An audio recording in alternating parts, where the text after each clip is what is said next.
Hello students, welcome to Magnet Brains. मैं रूपाली वर्मा। आज जो हम वीडियो लाए हैं ये आपके एग्ज़ाम टेस्ट सभी में बहुत ही ज़्यादा हेल्पफुल रहेगा। ये रहता है ख़ास तौर से हमारा जो लेखन पोर्शन होता है उसमें आपका एक आता है सूचना लेखन। तो सूचना लेखन का प्रारूप किस तरीके से रखना है, क्या रखना है, इस चीज़ को लेकर बहुत ज़्यादा डाउट रहता है और किस पोर्शन के कितने मार्क्स मिलेंगे एक ये भी समस्या रहती है। तो चलिए यहाँ पर हम सबसे पहले जो देखने वाले हैं वो है आपका सूचना लेखन का प्रारूप कि किस तरीके से इसको हम करेंगे, क्या क्या चीज़ें हैं, सभी कुछ बहुत ही सावधानी के साथ हमको समझना है। क्योंकि अगर थोड़ी सी भी मिस्टेक होती है तो हमारे मार्क्स कट जाएंगे। कोई भी चीज़ अगर हमने ऊपर नीचे लिख दी या हमारी ग्रामेटिकल मिस्टेक हो गई, क्या हो गया, तो उससे सब चीज़ें कटती हैं। तो जब हमारे पास सूचना लेखन आता है तो वो किस रूप में आता है, वो एक प्रश्न के रूप में आता है। तो वैसे ही यहाँ पर हम देखेंगे एक प्रश्न। क्या है ये प्रश्न? आप सर्वोदय कन्या विद्यालय दिल्ली की प्रधानाचार्य डॉक्टर अंकिता शर्मा हैं। विद्यालय में वन महोत्सव का आयोजन का सूचना विद्यालय के सभी शिक्षकों और छात्रों को 20 से 30 शब्दों में दीजिए। अब क्या है, आपका नाम जो कोई भी हो, आपका नाम बाउंड कर दिया गया है। क्या कि आपका नाम डॉक्टर अंकिता शर्मा है, आप स्कूल के प्रधानाचार्य हैं और स्कूल का नाम है सर्वोदय कन्या विद्यालय दिल्ली। तो ये दो चीज़ें कर दी गई हैं। अब इसकी सूचना आपको किसको देनी है कि स्कूल में वन महोत्सव का आयोजन किया जा रहा है, शिक्षकों को और छात्रों को। तो इसको देने के लिए जब हम सूचना तैयार करेंगे तो क्या क्या चीज़ें ध्यान रखेंगे। जब हम सूचना लिखना शुरू करते हैं तो सबसे महत्वपूर्ण कार्य जो होता है वो होता है हमारा एक बॉक्स बनाना। कि जब भी हम सूचना दें, कुछ भी करें, हमेशा उसको हम एक रेक्टेंगल या स्क्वायर बॉक्स के अंदर, अच्छा स्क्वायर बॉक्स का इस्तेमाल बहुत कम करिएगा, ये ध्यान रखिएगा। इसको हम कैसे करेंगे, इसको हम कोशिश करिए कि आपको इसे हमेशा रेक्टेंगल बॉक्स के अंदर करें आप। तो जैसे यहाँ पर आपके सामने यहाँ पर एक रेक्टेंगल बॉक्स हमने बनाया। अब सबसे ऊपर क्या आता है, सबसे ऊपर हमें सूचना जारी करने वाला संगठन आता है। सबसे पहले क्या लिखते हैं हम कि जिस संगठन ने ये सूचना जारी करी है उसका नाम आता है। अब मान लीजिए सपोज कभी कभी होता है कि संगठन नहीं है, उस कंडीशन में हम क्या करेंगे, उस कंडीशन में हम जैसे मान लीजिए आपके मम्मी पापा घर पे नहीं हैं, आप भी स्कूल जाने वाले हैं, अब आपके पास कोई सूचना है जो आप मम्मी पापा को देना चाहते हैं, तब अब ये तो कोई संगठन की सूचना नहीं है। अब आप सूचना तैयार करोगे तो उस कंडीशन में आप कोई संगठन नाम नहीं लिखोगे, आप सिंपल ऊपर एक सूचना लिख कर देंगे। क्योंकि जब संगठन नहीं है तुम संगठन का नाम कैसे लिखेंगे। तो सिंपल, जब संगठन नहीं है तो वो नाम नहीं आएगा, ऊपर आपके सबसे ऊपर सूचना आ जाएगी। ठीक है, तो पहला काम हमारा यहाँ पर हो गया, हमने वहाँ पर संगठन का नाम दे दिया। नहीं है तो हम नहीं डालेंगे सबसे। उसके बाद हम लिखते हैं सूचना। अब ये जो सूचना हम लिखेंगे, अगर संगठन का नाम नहीं तो सबसे ऊपर ये यहाँ पर सूचना आ जाएगा। उसके बाद अब जिस भी विषय पर लिखा जा रहा है, अब यहाँ पर विद्यालय में वन महोत्सव के आयोजन के विषय में लिखा जा रहा है।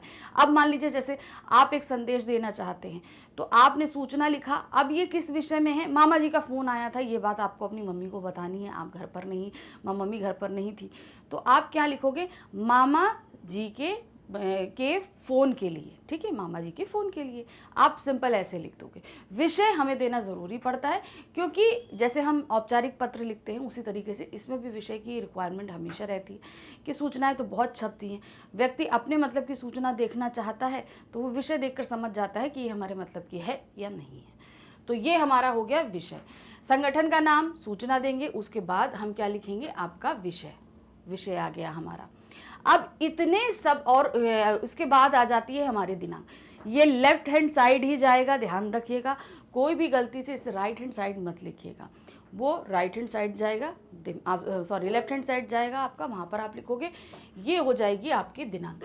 इन सब के लिए आपको कितना मिल रहा है, 1.5 मार्क्स, यानी कि आपको इन सब की इंफॉर्मेशन देने के लिए 1.5 जो है मार्क्स मिलेंगे।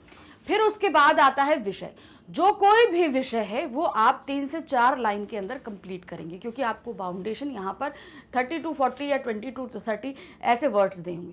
तो जिस हिसाब से वर्ड है उस हिसाब से, अगर वर्ड कम आपके लिए जैसे 20 to 30 दिया तो आप 2 से 3 लाइन के अंदर ख़त्म करेंगे। 30 to 40 दिया तो आप 3, 3.5, 4 लाइन के अंदर इसको कंप्लीट कर सकते हैं।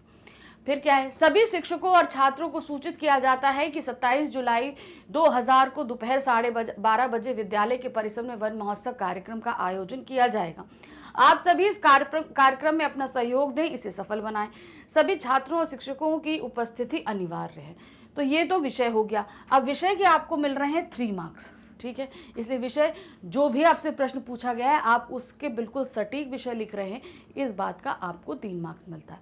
उसके बाद जब आप समापन करते हो, यानी कि किसकी, संगठन तो हमने लिख दिया। अब संगठन तो नहीं इशू करता है ना कोई सूचना, उसके मातहत जो लोग होते हैं वो करते हैं। अब संगठन हमारा विद्यालय था, विद्यालय के मातहत सबसे सर्वोच्च पद पर हमारे प्रधानाचार्य आते हैं। तो प्रधानाचार्य ने किया है, तो सबसे पहले जिसने इशू किया उसका नाम और उसके पद का नाम, इसके लिए यानी कि सूचना देने वाले व्यक्ति का नाम और व्यक्ति का पद, ये आपका लास्ट में आएगा और इसके लिए मिलेंगे आपको 1.5 मार्क्स। अब ये तो एक्चुअली क्या हुआ, जब 5 मार्क्स का सूचना आती है तब ये होता है। अब मार्क्स अगर आगे पीछे होते हैं तो वो उस हिसाब से होगा, उसमें आपके विषय के मार्क्स कम होते चले जाएंगे, ठीक है। मान लीजिए कि अभी तो 5 मार्क्स का था, तो हाफ हाफ यहाँ चला गया और 3 यहाँ हो गया, और 1 नंबर आपका कहाँ जाएगा, 1 नंबर आपकी भाषा की शुद्धता पर जाएगा, कि आपकी ग्रामेटिकल मिस्टेक नहीं हो रही, ये सब चीज़ों पर जाएगा। तो अब ये जो 5 मार्क्स में, अब इसमें कैसे बदलाव, आपका इन सभी में बदलाव रिड्यूस, कहाँ रिड्यूस होगा, ये विषय में आपके मार्क्स रिड्यूस होते चले जाएंगे और भाषा शुद्धता में ये हाफ ऑफ मार्क्स ही रहेगा। जैसे भाषा शुद्धता 1 है तो 1.5, वो सिर्फ हाफ मार्क्स का हो जाएगा, और जो ये 3 मार्क्स का है इसमें और कम होते चले जाएंगे। ये इस तरीके से होगा। तो हमने ये आपको फॉर्मेट तो समझा दिया, इसके अलावा जो और चीज़ रहती है वो क्या है, आप देखिए भाषा। अब इसमें विशेष क्या है, भाषा की शुद्धता के लिए आपको 1 अंक निर्धारित है। ये सिंपल आपका, कि कोई ग्रामेटिकल मिस्टेक नहीं हो रही है, आप भाषा अच्छे इस्तेमाल कर रहे हैं। ऐसा नहीं हो कि जो आपका लोकल लैंग्वेज आप वो इस्तेमाल करके लिखोगे तो उसमें आपके मार्क्स कट जाएंगे। फिर आते हैं, यदि प्रश्न में संगठन का नाम, व्यक्ति का नाम, पद आदि नहीं दिया गया है तो छद्म संगठन का नाम, व्यक्ति का नाम, पद आदि लिखना जरूरी है। यानी कि जैसे यहाँ क्वेश्चन में संगठन का नाम और जारी करने वाले का नाम दिया था तो हमने वही दे दिया। अब किसी किसी संगठन में होता है कि आपको नहीं नाम दिया गया, तो उस जगह आप अपने मन के हिसाब से लिख सकते हैं कि कोई भी आपने, जैसे आप विद्यालय के द्वारा इशू किया जाने, प्रधानाचार्य द्वारा इशू किया जाने वाला एक सूचना लिखिए, सिंपल। अब इसमें क्या है, अब आपको यहाँ पर ना विद्यालय का नाम दिया है और ना प्रधानाचार्य का नाम दिया है, तो इसमें आप अपने हिसाब से अपने मन से विद्यालय लिख सकते हैं और प्रधानाचार्य का नाम भी आप अपनी तरफ से दे सकते हैं। तो उसमें आपको कोई भी पद का नाम भी, जैसे प्रधानाचार्य की तरफ से है तो प्रधानाचार्य, नहीं तो शिक्षक की तरफ से, जैसा भी सूचना में दिया जाता है। अगर नहीं दिया है तो आप अपनी तरफ से बना सकते हैं। अगर नहीं दिया तो उसका मतलब ये नहीं कि आपको नहीं लिखना है, लिखना तो है, लेकिन आप अपने मन की तरफ से लिखेंगे। तो ये तो हमारा हो गया सूचना का प्रारूप। आप सभी को यहाँ अच्छे से मैंने ये समझा दिया कि कैसे लिखा जाता है, इसलिए एग्जाम या टेस्ट में बिल्कुल भी मिस्टेक नहीं करिएगा। यहाँ पर कोई भी चीज़ के फॉर्मेट जहाँ गलत होते हैं वहाँ मार्क्स कट जाते हैं। तो आगे और भी चीज़ों के फॉर्मेट लेकर आ रही हूँ। Keep watching, bye bye.